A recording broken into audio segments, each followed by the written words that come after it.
Welcome to Business Talk Sister Gawk. I'm Becca, and today's podcast episode title is How to Make an Impact Entrepreneur Style. This is part 2 in the series, and last week I promised that we would be talking to an entrepreneur who kind of has figured out a little bit more about what does it look like to work with people who have adverse childhood experiences, ACEs, remember we introduced that last week, as well as understanding how to still be profitable as a business and support those people. So I'm going to introduce you to a guest that I have. And this episode recording style is probably going to be a lot more with comments because I think there's some really valuable things that Tim has to say. And I don't want you to miss it. And they were hard for me to pick up. So I'm going to probably pause and gawk about them throughout the episode as well. I'm Tim VanSoast, and I was the owner of a franchised QSR, quick service restaurant or fast food. Awesome. Yeah. Thanks so much for being with me today, Tim. Can you give me a little bit of information about what you found working with employees at your restaurant? Sure. So the terminology you use is kind of foreign to me. I mean, and I don't know when it was even invented. But just in terms of how did I learn about it, it's just, I guess, firsthand experience. So, I was a involved hands-on owner, did hiring, firing, HR, the whole works in my role, worked alongside people as well. And in that process, you certainly get to know them. And so learning about their backgrounds and stuff, I guess I kind of walked into it not knowing that I was getting into a situation where I was slowly hiring and retaining people with adverse childhood experiences. Yeah, again, they wouldn't necessarily use that terminology, but as you get to know people, you certainly hear about the trauma that they've gone through. And, it certainly was a learning curve for me to figure out how to work around that and work with that and honestly use it to the business's advantage at the end. Yeah, so tell me about that, because I think that there's a lot of applicable tools and tips that other people can tangibly use that you've learned in that process. Sure. So in the QSR industry, turnover approaches like 150%. It's, wow. An industry that's known for the worst of the worst for turnover. And I was certainly experiencing that. And oftentimes I think I saw other owners going to the point where I'm just going to hire the best people I can, which were often high school kids, and you catch them on their way up. And those were great because you'd catch them on their way up and maybe you're employing a future doctor or lawyer or somebody that's going to accomplish much in life. And they were great, but they were very short term, very unavailable because they're usually what I would call winners in a sense already. They're in sports, they're in band, they're in other extracurriculars. They're focused on academics. And so you don't get them for long. They're great. They learn really quick, but they leave really quick too. And so what I started to latch onto was this idea of grabbing people who weren't used to winning, who had, were downtrodden in life, certainly had negative experiences in the workforce, and maybe not in the workforce, maybe in a school setting, and those people and working around whatever challenges they brought, having a lot of grace and patience, knowing that what was coming was going to be good, because once they found out in our system of routines and utilized our training, even though it took them longer, once they got there, they liked the feeling of winning because maybe this was the first time they got to feel successful. And we gave them, clear boundaries, clear expectations, and clear ways to make additional money through incentive programs that help guide them along the path of being successful. And that helped tremendously solve the issue of turnover for me. To where at the end, my average employee tenure was approaching 4 years. Wow. And that included a mix, right, of the high school kids that stayed for 6 months. So I had people with me that were, with me for 7 years. Were they great at the beginning? No. But by the end, they were my most trusted and go-to employees. So, a key thing you said is that you had to have patience and grace for them in training. And how did that impact their ability to be successful? What did that look like as you worked with them? Sure. So, a little bit about my background to help give perspective of that. Probably, I mean, I was the fairly successful kid, raised in a very stable and supportive home, and so coming into the workplace, I the idea of somebody not understanding delayed gratification, somebody not understanding responsibility. These are foreign concepts to me because most of the people I had spent my life around were people who got those. It was just part of my upbringing. It was part of the people I surrounded myself. It was part of their upbringing. And so it's a foreign idea to think that somebody needs coaching through delayed gratification, and somebody needs coaching through the responsibility of having a clean uniform and showing up on time or a few minutes early to contribute to the success of the store. And so really it was a lot of individual conversations at the beginning about why they're important and a lot of relationship building. Eventually I learned that we could streamline that a little bit because everybody understands money. And so to give even a 15 or 16-year-old an incentive plan to a lot of people sounds crazy, but most people understand money really well. And to give extra money, a little bit for a clean uniform became really worth it for me because it was a way of doing a quicker education on why that was important to their success and to the store's success, and to try to link those things together for them so that they felt like they were becoming part of a team. And so for a lot of people I've spoken to, they're like, why would you pay somebody extra to show up with their uniform on? Like, that should just be a basic thing. And I said, well, unfortunately, it's not. And maybe a little bit of extra money will help us get there. So a lot of what I point to when we talk about this topic of working with people is helping them understand how the store's success is tied to their success and vice versa, and making a monetary link, because we all have the ability, I think, to speak in money rather quickly, because we've all, even, most people, regardless of their childhood experiences, understand money. So, what did that tangibly look like in terms of the incentive structure that you laid out? And how did people know what they needed to do in order to get a higher payout at each level of performance? Yeah, very defined program. We used a points-based system. And so you get points for certain behaviors. And we start at the very basic of showing up on time. And you earn points if you show up on time, and you lose points if you don't. If your uniform is clean and presented, like our guidelines instruct, you gain points. If you don't, you lose points. So it's this positive negative system that's both rewarding and subtracting.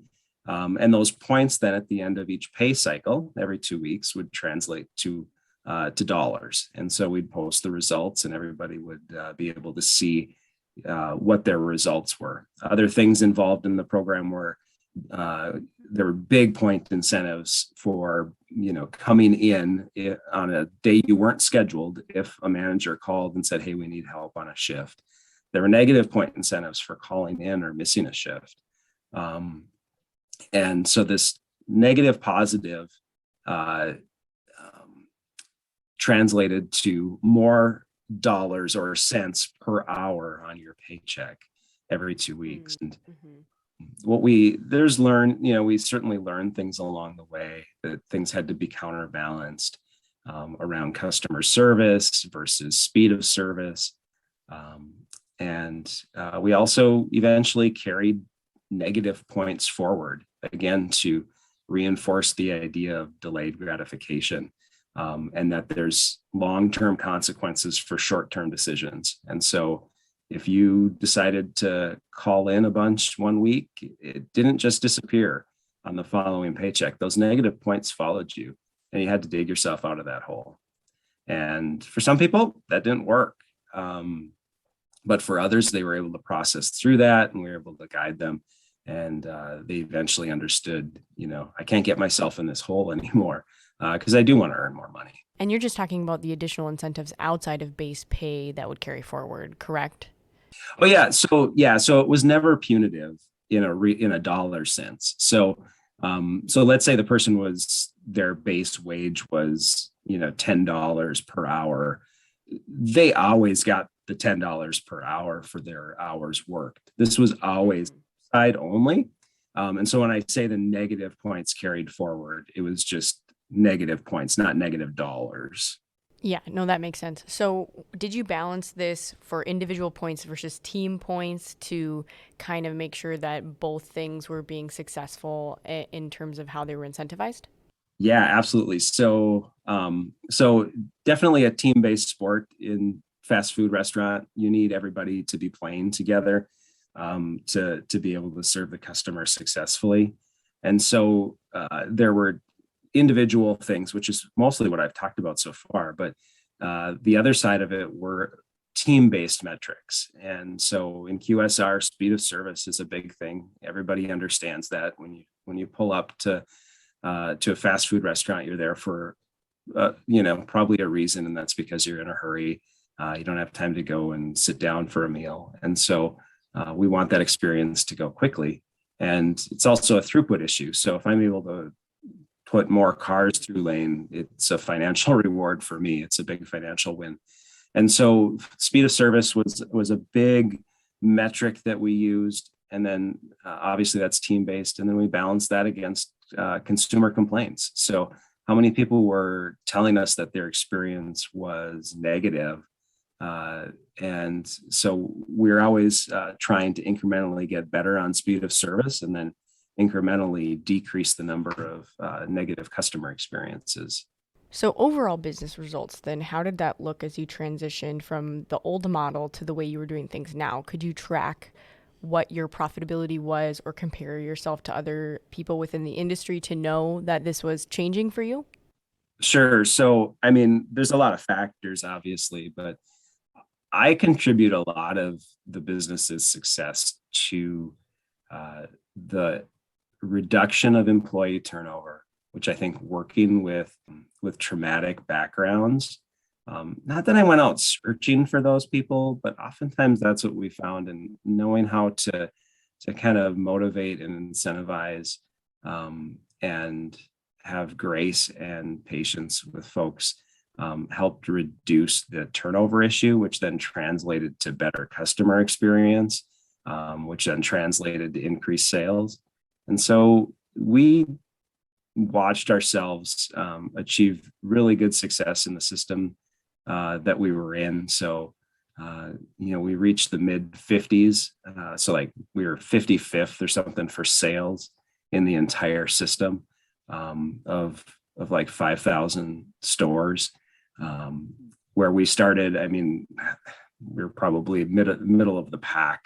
And, 6 years later, we were in the top 100.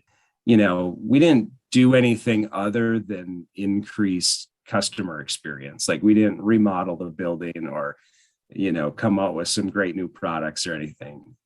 And so I tie so much of the success to the people that were working in the store, that were giving people a better experience. And, if I look back at the people that we had were, what a lot of people would say were a bunch of misfits.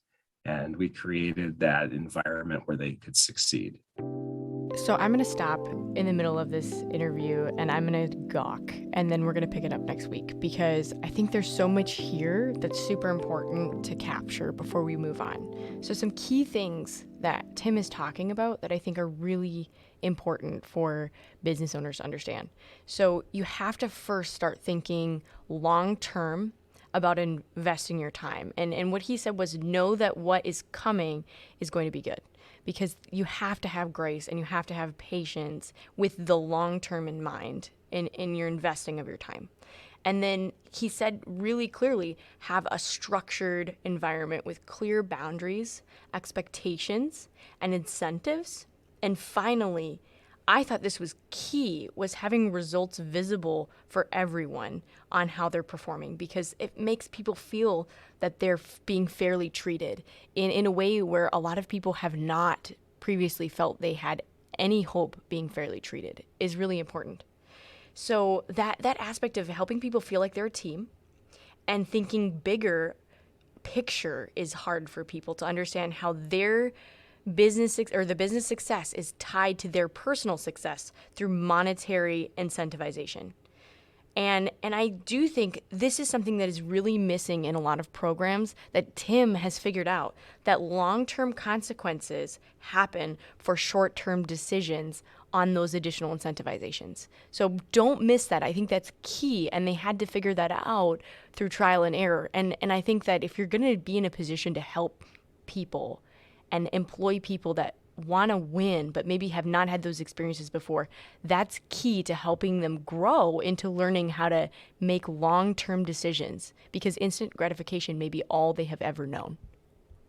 And another thing that I wanted to point out that Tim has done that he didn't even realize he was doing, and we've kind of talked about it in the past outside of podcasting as well, is that this system, a highly structured environment with positive and negatives, is actually very similar point system that's used in residential treatment programs for helping people who have behavioral or any kind of like negative past childhood trauma experiences that are trying to grow in their youth and into adulthood. This is really important and key, because structure is so valuable for people who have never had it before. Everyone can feel as if they have the same opportunity to have success and see consequences, and no one is treated unfairly. Now, the key part about this, too, that I think is so important that Tim did not cover today, that I think is really a successful point, is you have to have consistency in incentivization, meaning you have to consistently pay people when they perform. You have to do it consistently, because if you miss following through, this is a big blow to trust, because in the past, other people haven't followed through for them.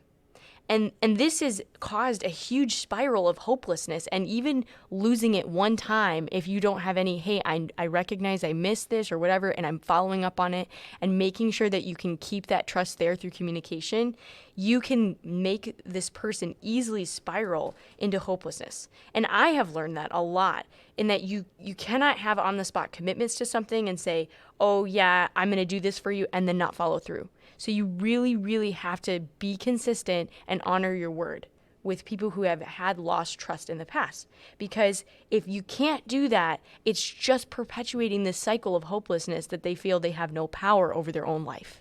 And I think those are key takeaways that I don't want to miss here. So in summary, I think it's really important to understand they went from being in the middle, so let's say 2,500 of 5,000 stores, to 55th in a 6-year time period. That is insane in terms of profitability of sales. And I don't want you to miss that, because a lot of times when people talk about this concept, they're going to say, you're crazy, I don't want to do that work, or that seems like it's not going to be profitable. But Tim is a proven case study that it can be if you take the time to see beyond the short term. And this is honestly another big reality check for business owners, to realize that the incentivization of long-term investment for you has to be far longer and far more filled with grace than you actually thought you would have to have if you really truly want to make an impact on people's lives and be successful as a business owner. So next week, I'm going to continue to pick this conversation up with Tim and probably pause a couple times to talk about it. But I really hope that you join me in this series. This is part 2. If you missed the first with HopeWorks and Jason Elam, please go back and check it out. And if you're enjoying this series, you can give it a review on Spotify, and I will see you next week.